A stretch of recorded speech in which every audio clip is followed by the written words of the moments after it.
Assalomu alaykum yorobun.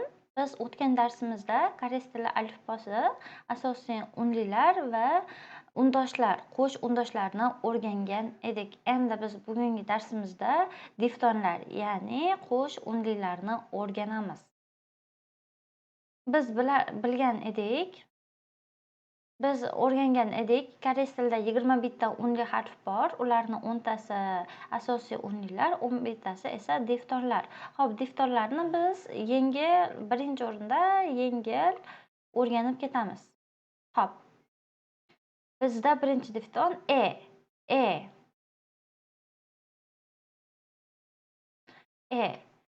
Yuqoridan bitta chiziq, ikkita chiziq, o'rtaga bitta chiziq. Bu yopiq deb aytiladi. Qisqagina deb talaffuz qilinadi. Ni qisqaroq talaffuz qilinadi. Ni o'zi kelganda oldiga dumaloq qo'yiladi, oldiga boshqa undoshlar kelganda esa uni oldiga tushadi. Misol uchun sifatida yoziladi. Xo'p, keyingi diftonimiz o'rtasiga ikkita chizig'i bor Xo'p, bitta chiziq bo'lsa edi, ikkita chiziq bo'lsa esa deb talaffuz qilinadi. Yuqoridan pastga bitta, yuqoridan pastga ikkinchi chiziq, o'rtadan bitta chiziq bo'lsa edi, o'rtadan ikkita chiziq bo'lsa deb talaffuz qilinadi. Keyingisi esa ochiq Tashqariga chiqqan bitta chiziq, yuqoridan pastga 1, yuqoridan pastga 2. Sal cho'zibroq talaffuz qilamiz. Keyingi harfimiz ichkariga qaragan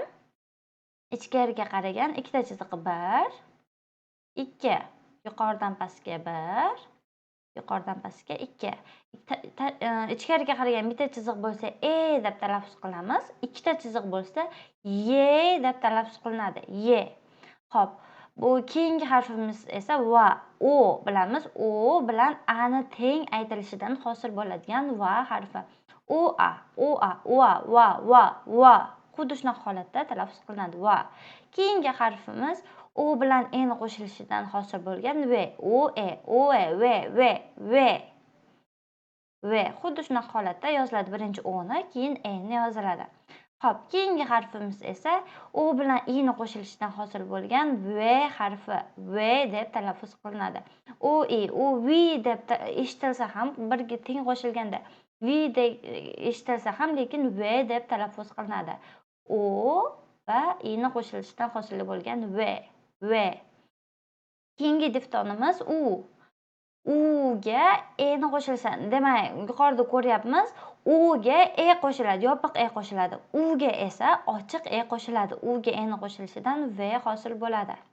Talaffuzida u bilan yopiq ni qo'shilishidan hosil bo'lgan bilan deyarli hech qanday farq qilmaydi. Faqatgina ochiq ni biz ozgina cho'zibroq talaffuz qilamiz. Xo'p, keyingi diftonimiz u bilan oni qo'shilishidan. U bilan ni qo'shilishidan esa hosil bo'ladi. Biz bilamiz, bu rus tilidagi harfi bilan bir xil talaffuz qilinadi. Deb talaffuz qilinadi. Bu ni talaffuz qilinishi ba'zi holatda deb, ba'zi holatda deb, ba'zi holatda esa deb talaffuz qilinadi. Uni holatda talaffuzini o'zgarishini esa keyingi mashqlarda ko'rib chiqamiz.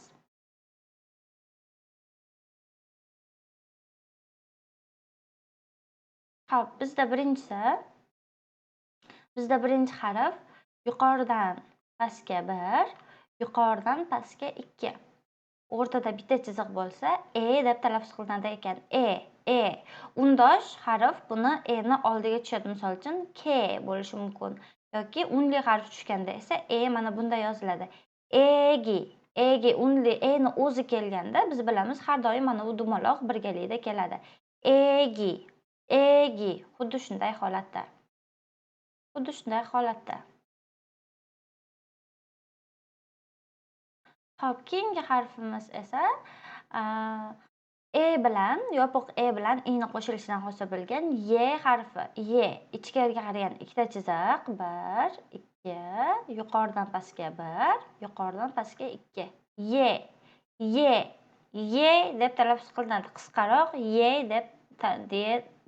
deb talaffuz qilamiz. Xo'p, undosh harf buni oldiga qo'shiladi. Misol uchun ke holatida. Unlikni o'zi kelganda esa yegi sifatida ishlatilishi mumkin bo'ladi.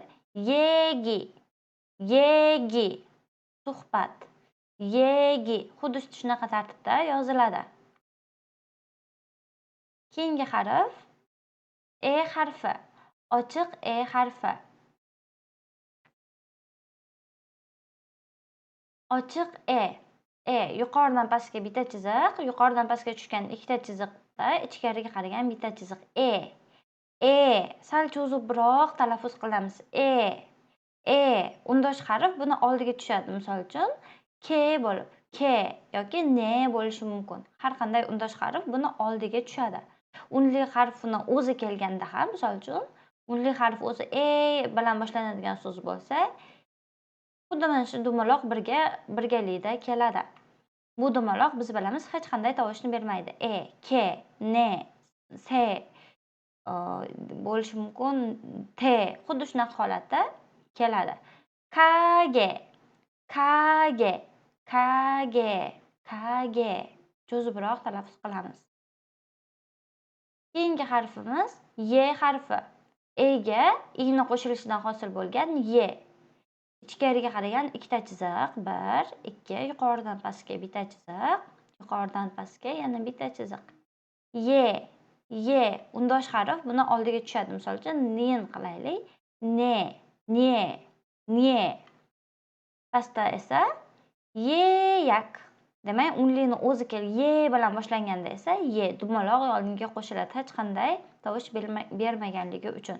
Yak. Biron qilish.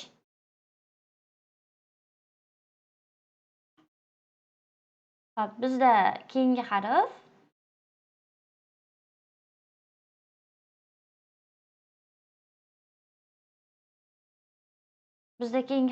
va. U bilan ani qo'shilishidan hosil bo'ladigan va. Va hosil bo'ladi. Va. U yuqoridan pastga, chapdan o'ngga, yuqoridan pastga, chapdan o'ngga. Va. Unli harf esa mana bu yerga yoziladi. Misol uchun, tit qilaylik. Tva. Unli harfini va bilan boshlanadigan so'z yoki vani o'zi kelganda esa mana bunday oni o'zi yoziladi. Hech qanday tovush bermaganligi uchun. O'zi kelishi mumkin emas hech qachon. Misol uchun, tayoqchani o'zi bilan yozish mumkin emas. Har doim yoki undosh harf bilan kelish kerak. Undosh harfsiz o'zi keladigan bo'lsa, mana u dumaloq birga yozilishi kerak bo'ladi. Vayo.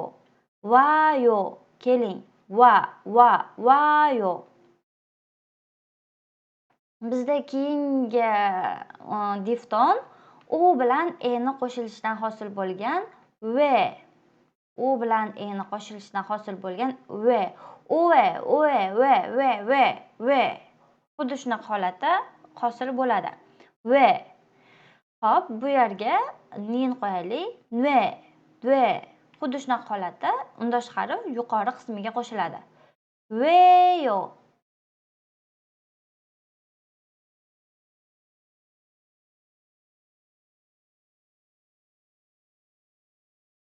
Misol uchun, ko'rib chiqamiz. Veyo. U bilan ni teng talaffuzdan hosil bo'lgan difton hisoblanadi.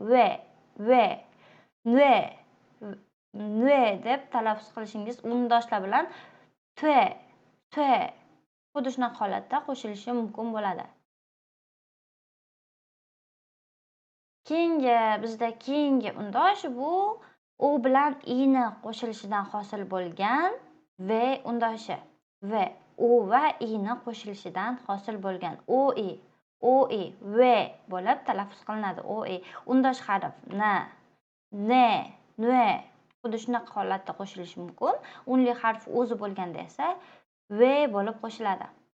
외국, 외국, chet el, 외국. Xuddi shunaqa holatda 외국, 외국, xuddi shunaqa holatda talaffuz qilinadi. Xo'p, bizda keyingi difton u bilan ni qo'shilishidan hosil bo'lgan u bilan ochiq ni qo'shilishidan chapdan o'ngga, yuqoridan pastga bitta chiziq. Yopiq bitta chiziq, yuqoridan pastga 1, yuqoridan pastga 2. U bilan ni qo'shilishidan hosil bo'lyapti.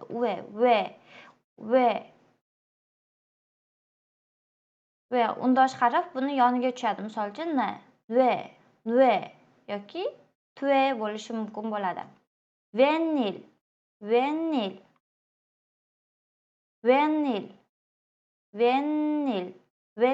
nimadir? Venil, tue. Boshqa undosh harflar bilan xuddi shunday talaffuz qilinishi mumkin bo'ladi. Xo'p, bizda keyingi difton bu u bilan ni qo'shilishidan hosil bo'lgan u bilan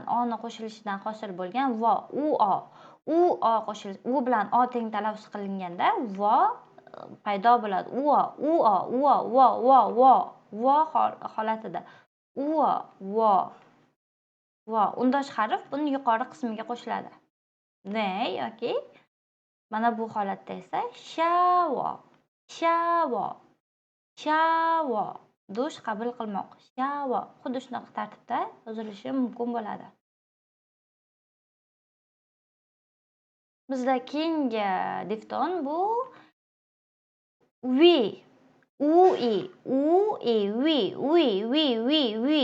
u bilan ni teng talaffuz qilinishidan hosil bo'ladi. Undosh harf har doimgiday yuqori qismiga qo'shiladi. Misol uchun o'zi kelganda esa unli harf yoniga qo'shiladi. Holatida.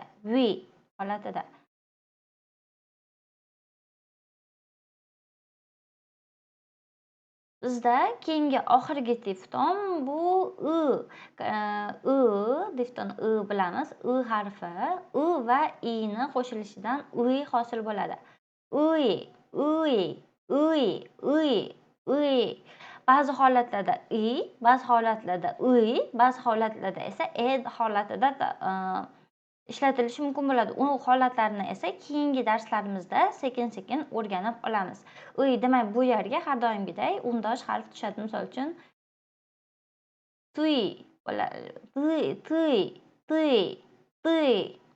yoki mana bu holatda shifokor. Xuddi shunaqa holatda qo'shilishi mumkin bo'ladi. Talaffuz qilganda ozgina noqulayroq, lekin to'g'ri talaffuz qilishga bir necha bor qaytarsangiz, albatta talaffuzingiz chiqadi. Xo'p, biz har bitta diftonlarni o'rganib chiqdik. Diftonlarni agarda esingizda qolmaydigan bo'lsa, qayta videoni qaytarib ko'rishga harakat qiling va har bitta diftonni kamida 5 qatordan yozib chiqing va harflarni 10 qatordan ovoz chiqarib, qayta o'qib, takrorlab ko'ring.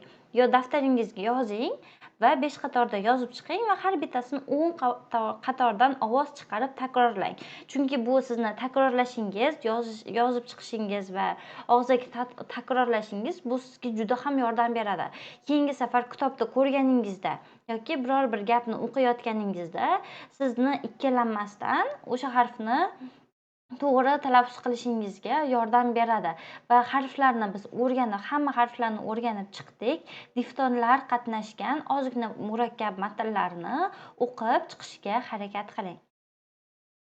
Darsimiz foydali bo'ldi degan umiddaman. Hammaga kattakon rahmat. Keyingi darslarda ko'rishguncha annyeong.